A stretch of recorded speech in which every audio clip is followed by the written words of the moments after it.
Temps d'arrêt, le podcast sur l'art et la science du coaching, animé par Coach Frank, présenté par Better Sport. Bienvenue à Temps d'arrêt.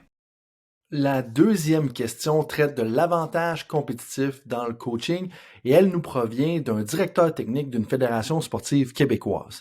La question est plutôt simple. L'idée était de me renvoyer la question que je pose tout le temps à mes invités en fin d'épisode. Qu'est-ce qui constituera un avantage compétitif à l'avenir? Eh bien, je dois dire que c'est la question qui m'a donné certainement le plus de fil à retordre, mais qui me fascine aussi le plus. Puis pour être totalement transparent avec vous, j'aime poser la question pour deux choses. La première, parce que je suis pas sûr. Je suis honnêtement pas sûr de c'est quoi qui va donner un avantage compétitif à l'avenir. La deuxième chose, ça me permet de voir un peu à quoi les gens pensent. Tu sais, comme on parle à un psychologue, on parle à un préparateur mental, on parle à un spécialiste du leadership, on parle à une personne qui est dans la réalité virtuelle, on parle à quelqu'un qui est en apprentissage. C'est comme si on venait tout le temps un petit peu à leur domaine. Tu sais, on a un marteau dans les mains, donc on va essayer de travailler sur ce qu'on fait avec un marteau. Puis l'exemple que j'ai souvent là-dedans, ça fait des années que je la mentionne. Donc, à un certain point dans ma carrière, là, je sais pas trop, quelque part entre 2017 puis 2020, mettons, il a fallu que j'accompagnais une équipe universitaire de hockey, j'allais voir un peu les pratiques, puis à un moment donné, on m'accueille justement dans le vestiaire, là, entre les périodes. Puis c'est comme, OK, mais voyons comment l'entraîneur-chef pose la question, il dit, OK, mais là, comment ça que les gars ont autant tombé là, en première période? Là, t'es comme, OK. T'as le gérant d'équipement qui est dans le vestiaire puis qui dit, ah, ben, les gars, ils ont pas pris bien soin de leur patin, là, justement, dans les dernières semaines. Puis là, t'as le kinésiologue, le strength conditioning coach qui était là à l'époque, puis qui dit, ah, mais c'est parce que les gars sont pas assez forts des jambes puis du corps, tu sais, ils tiennent pas assez. Puis t'avais comme le consultant en performance mentale qui était là, puis c'est comme, ah, mais les gars, ils étaient vraiment stressés avant le match. Mais ça revient un peu à ça, c'est de dire que, OK, ben, on a un marteau dans les mains, puis on va cogner du marteau. Puis c'est ça que j'aime aussi, là, tangente, là, que j'avais absolument pas prévu. C'est ce que j'aime un peu de faire du podcast, parce que on parle à tellement de gens qui touchent un peu à tout, puis ça te permet de voir que on est souvent très biaisé, je pense, par notre champ d'expertise. Puis c'est ça que j'aime de la position que j'ai, justement, c'est que bon, je suis pas un consultant en performance mentale, je suis pas un psychologue, j'étais un kinésiologue dans une autre vie, je suis pas nécessairement un gestionnaire, mais j'ai comme un peu de compréhension de tout, puis ça me permet, avec les conversations, de voir un peu ce qui se passe dans tous les différents domaines. Puis je pense réellement, là, tout ça pour dire que je pense réellement que l'avantage compétitif, ou du moins la première clé ou piste que j'ai pour répondre à cette question-là, c'est qu'il va falloir avoir une approche de généraliste. Puis je sais là, que David Epstein en a parlé dans son livre Range, que je vous invite justement à aller lire là, si vous ne l'avez pas fait. Mais je pense sincèrement que c'est ça, parce que l'exemple que j'ai fourni par rapport à l'expérience que j'ai eue avec une équipe universitaire de hockey, ça révèle vraiment qu'on est vraiment biaisé par notre champ d'expertise, puis on va avoir tendance à exagérer la valeur que ça va avoir. Tu sais? Puis je suis peut-être coupable de ça, mais en bout de ligne, je suis quand même conscient puis objectif sur le rôle, tu sais, d'un conseiller à la performance du coaching dans une équipe. Est-ce que je pense que la première chose à faire pour des équipes sportives, c'est d'avoir un conseiller à la performance du coaching à temps plein? Clairement pas. Là. Je pense que c'est peut-être la cerise sur le Sunday quand on arrive à un certain point. Est-ce que tous les entraîneurs devraient travailler de près ou de loin, du moins avec un conseiller? Peut-être. Je pense que ce serait important, surtout si on prend davantage une approche généraliste. Mais pour revenir à la question, je pense que c'est vraiment la première clé, là, c'est de se dire, ou la première piste, c'est de dire, OK, il faut avoir une approche généraliste. Mais là, justement, une des premières choses à laquelle j'ai pensé quand j'ai lu la question pour la première fois, c'est, OK, après les 93 balados-diffusions, après les 93 podcasts qui ont été publiés jusqu'à date, qu'est-ce que tu retiens? Bien, honnêtement, une des affaires que je retiens puis que je peux dire avec confiance, c'est que les entraîneurs qui vont avoir du succès dans les 3 prochains cycles olympiques ou les 5 prochaines saisons se démarqueront par leur habileté à intégrer les équipes de soutien intégrées et toutes les disciplines. Ça fait un peu un lien avec l'approche généraliste. Pourquoi? La première chose, c'est que j'en parlais avec un de mes collègues qui est une référence, sincèrement, dans le coin de l'Australie. Puis on était comme, il y a beaucoup de monde qui travaille avec une équipe de soutien intégré, mais il n'y a pas tant de monde qui sont intentionnels, délibérés, méthodiques dans l'intégration des personnes de l'équipe de soutien intégré, mais surtout dans l'intégration de leurs connaissances. Ça fait un lien avec l'exemple que j'ai donné tout à l'heure, ça fait un lien avec le rôle du conseil au développement des entraîneurs, mais je pense que ça, c'est clé. Puis ça commence, je crois, puis ce travail-là, là, donc de cette personne-là qui veut être bonne à intégrer des équipes de soutien intégré ou intégrer du moins toutes les disciplines, ben ça commence par le leadership humain. Ça prend des connaissances multidisciplinaires. Ça faut que tu démontres que tu as une capacité à apprendre. Ça veut dire aussi que tu as accès à plusieurs spécialistes. Ça veut probablement aussi dire que tu es capable d'intégrer les données. Ça veut probablement aussi dire que tu vas éventuellement être capable d'intégrer l'intelligence artificielle. Puis ça veut dire que tu prends réellement une perspective globale sur ton travail. Parce que, puis j'en parlais justement la semaine passée dans un des cours universitaires que je donne, où on parlait de planification annuelle, puis tout ça. Puis je leur disais, ça prend vraiment une perspective de chef d'orchestre. De comprendre que le timing de la nutrition, c'est pas le même que le timing de la préparation mentale, ou que la kinésiologie, ou que l'intégration des sciences de données, ou de la biomécanique. Puis, il faut être capable de bien positionner les gens dans son orchestre.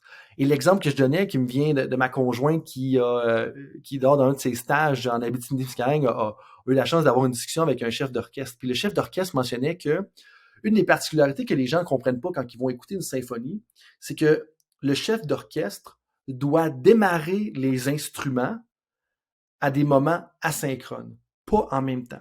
Ça veut dire que, puis je sais qu'on est dans le format audio là, mais essayez de conceptualiser un chef d'orchestre. Souvent, à l'avant, une orchestre, à l'avant, on va avoir les violons, les violonistes, ensuite, on va avoir les contrebasses, on va peut-être avoir le piano en arrière, on va avoir la chorale en arrière, on va peut-être avoir le piano en arrière, les trompettes en arrière également.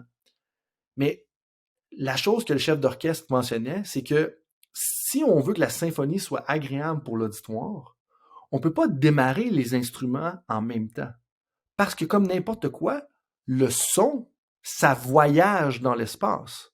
Et donc, si on veut que la symphonie soit intéressante rendue à l'avant de la scène, c'est pas vrai que la trompette qui est à l'arrière doit jouer exactement en même temps la même partie de la symphonie, parce que sinon, ça va arriver décalé à l'avant. Ça peut être l'air subtil, mais la personne mentionnait, il faut que tu démarres peut-être la trompette quelques millisecondes, une fraction de seconde ou une seconde ou deux avant justement le violon, parce que le violon est directement à l'avant, à côté du chef d'orchestre. Puis moi, je pense que justement un entraîneur qui va se distinguer ou une entraîneur qui va se distinguer va être capable de comprendre ça, le synchronisme de la symphonie de l'équipe de soutien intégré. Que c'est pas nécessairement la même chose au moment. Mais pour faire ça, faut être capable d'écouter tout le monde, mais de comprendre que tout le monde pense qu'ils ont un marteau dans les mains, si je reviens à mon exemple de l'équipe universitaire avec le psychologue, le kinésiologue puis le gérant d'équipement. Puis de comprendre après ça, que dire, OK, oui, ton marteau, c'est vrai qu'il est important, mais toi, il faut que tu ailles à l'arrière de la scène, ta contribution va être un peu moins grande, puis elle va être plutôt en amont de la performance. C'est-à-dire que ça va être, on va démarrer ce que tu fais, peut-être en nutrition beaucoup plus tôt. Puis je pense que mettons, si on prend l'exemple de la nutrition, très importante, probablement qu'il y a des sports mettent pas assez d'accent, mettent probablement trop d'importance sur la préparation mentale, puis pas assez d'importance sur la nutrition. Ça, OK, opinion personnelle, puis j'assume totalement mon opinion. Donc, si on dit ça, que la nutrition devrait être plus importante, ça veut dire que oui, tu dois être à l'arrière de la scène. L'arrière de la scène dans le sens que l'intervention en nutrition doit démarrer plus tôt que l'intervention peut-être, je vais dire en kinésiologie ou en préparation mentale, qui est peut-être à l'avant de la scène. Les deux ont leur contribution à faire, mais le synchronisme dans la symphonie de la performance sportive ne doit pas nécessairement être le même et il va peut-être être plus tôt pour un. Puis je pense que dans le fond, si on revient à la question qui était quel constituera un avantage compétitif à l'avenir, eh bien, je pense qu'un bon entraîneur ou une bonne entraîneur va être capable de comprendre ça puis de l'amener. Mais pour faire ça, c'est là qu'on arrive à la réponse plus méta là, à cette question-là, ça veut dire que l'entraîneur va devoir avoir une capacité à apprendre exceptionnelle. Puis là, je pense qu'il n'y a personne qui est surpris que je ramène l'apprentissage à l'avant-scène, mais c'est la clé de l'avenir. Mais on va aller encore un peu plus loin là-dedans. C'est que pour apprendre de façon efficace, qu'est-ce qu'il faut être capable de faire? Il faut être capable de bloquer son temps. Il faut être capable de contrôler son attention. Puis en ce moment, dans la société dans laquelle on est, avec les nouvelles, avec les réseaux sociaux, avec l'intelligence informatique, à toutes les sources de divertissement, je pense que la denrée rare, l'avantage compétitif, va être justement la capacité à contrôler son attention professionnelle, ce qui va permettre à la personne qui veut être à l'avant-scène du sport de prendre le temps d'apprendre en temps réel et ainsi d'avoir une compréhension multidisciplinaire de sa capacité ou de son domaine sportif. Fait qu'en bout de ligne, si on simplifie ça puis on réduit ça le plus, je pense que la capacité à contrôler son attention devient primordiale parce qu'on se fait tirer dans tous les sens et à cause du manque de main-d'œuvre dans les prochaines années, on va pouvoir faire 8 jobs. On va pouvoir faire 2-3 jobs à gauche et à droite. Mais ça va faire qu'on va diluer. On va peut-être acquérir. En faisant ça, on va acquérir probablement une connaissance pluridisciplinaire parce qu'on va toucher à plusieurs emplois, mais on va pas avoir assez de temps, à mon avis, pour déléguer à l'apprentissage ou bloquer pour l'apprentissage, puis surtout se poser la question, OK, maintenant que j'ai les tendances de ce qui se passe dans plusieurs disciplines, à cause que je prends du temps à apprendre ou que je suis impliqué dans quelques projets, c'est d'avoir le temps maintenant de l'intégrer ça dans la façon dont on gère toutes les disciplines sportives, tous les domaines qui sont impliqués dans la symphonie de la performance sportive. Donc, si je rephrase ça, parce que je réfléchis en temps réel, là, comme vous l'avez clairement compris là, jusqu'à maintenant, je pense que la capacité à contrôler son attention va être l'avantage compétitif parce que on va se faire tirer toutes les bords, tous les côtés, avec pour plusieurs raisons, autant au niveau professionnel que divertissement. Et puis que ça va permettre à une personne d'être capable d'apprendre, mais apprendre, c'est pas juste dire acquérir les informations. Je pense que les gens qui m'entendent ou qui me côtoient depuis des années le savent. Comme c'est aussi la façon dont on va l'intégrer. Parce que c'est beau accumuler des connaissances, mais tu sais, pour être bien honnête, là, j'ai peut-être un 10 livres à perdre. OK? En fait, si je veux être bien honnête, je devrais dire 15 livres à perdre. Bon, j'ai 15 livres à perdre.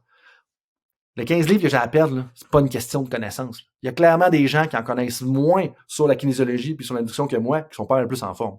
Fait que le point avec ça, c'est que l'apprentissage, quand je dis ça, c'est pas juste acquérir des connaissances. C'est OK, vous avez écouté le podcast aujourd'hui, mais comment est-ce que vous allez l'intégrer? Et ça, je pense que c'est le plus gros élément de réponse et que ça part justement avec la capacité à contrôler son attention professionnelle.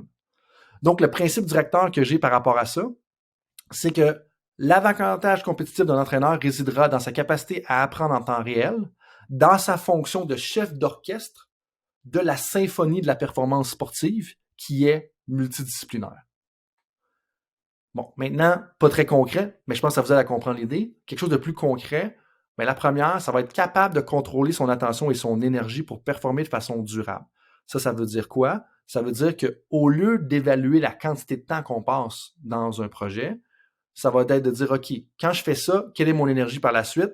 Comment est-ce que je peux bien gérer mon énergie pour enchaîner? Et là, on rentre clairement dans de la préparation mentale. Il y a le côté contrôler son attention. Oui, c'est le côté préparation mentale, mais par attention, je veux aussi dire focus, c'est-à-dire d'être capable de juste chasser un lapin à la fois. Je pense que ça, des fois, on est un peu trop éparpillé, puis je parle pas nécessairement moi dans mon rôle de consultant ou les consultants avec qui je parle quand même dans le rôle des entraîneurs, où est-ce que autant dans les choses qu'on va décider d'améliorer, autant dans la quantité de projets qu'on va avoir, je pense que des fois, on n'est pas tellement conscient à quel point qu'on devrait juste dire égal, plus dire non à certaines opportunités. Et ça me fait un lien pour la deuxième pratique exemplaire avec les équipes de patinage de vitesse longue piste des Pays-Bas. Il y a une chose qui ressort particulièrement d'un travail qu'on est en train de faire en ce moment par rapport à ça, si je peux juste me permettre de partager un exemple qui ressort justement de ce travail-là, c'est que à chaque semaine, les entraîneurs discutent en collaboration avec les départements des sciences du sport et une priorisation de l'ingénierie, la biomécanique, la nutrition, la préparation physique et la science des données. C'est-à-dire qu'à chaque semaine, ils discutent et une des choses qui ressort là, c'est qu'ils ont une planification très détaillée. Donc, c'est pas juste une question de dire « OK, on se rassemble puis on jase ». Ils ont une planification détaillée, ils ont un système de débriefage détaillé et ils choisissent intentionnellement les disciplines des sciences du sport qui vont être intégrées. Et remarquez bien les noms. Ingénierie, biomécanique, nutrition, préparation physique et sciences des données. Donc, pour moi, ça, c'est un exemple concret de ce que je vous parle, où est-ce qu'il faut avoir la capacité à apprendre en temps réel. Et pour ça, faut que tu contrôles ton attention pour justement être capable d'intégrer toutes ces sciences-là de la donnée parce que c'est beaucoup de choses qu'il faut être capable de comprendre. Donc, bref, ça n'a pas été si bref que ça, mais c'est ma réponse à la question, qu'est-ce qui constituera un avantage compétitif à l'avenir? Puis je pense que ça va être le défi de toutes les personnes. Une des choses que je suis sûr, pour terminer par rapport à ça, c'est que l'avenir n'appartiendra pas aux techniciens, puis n'appartiendra pas aux spécialistes. Parce que oui, les techniques vont se faire remplacer par l'intelligence artificielle, les robots, etc. Puis spécialistes vont nous donner un élément de réponse, vont faire des contributions. Mais pour trouver les bonnes réponses qui vont aider à performer au niveau sportif de façon durable, ce qui est mon critère du succès et donc l'avantage compétitif que je recherche, il ne faudra pas falloir penser qu'on a le marteau puis c'est toujours le marteau qui répond au problème. Puis ça, je pense que il y a plus de gens dans le système sportif qui devraient bien comprendre ça.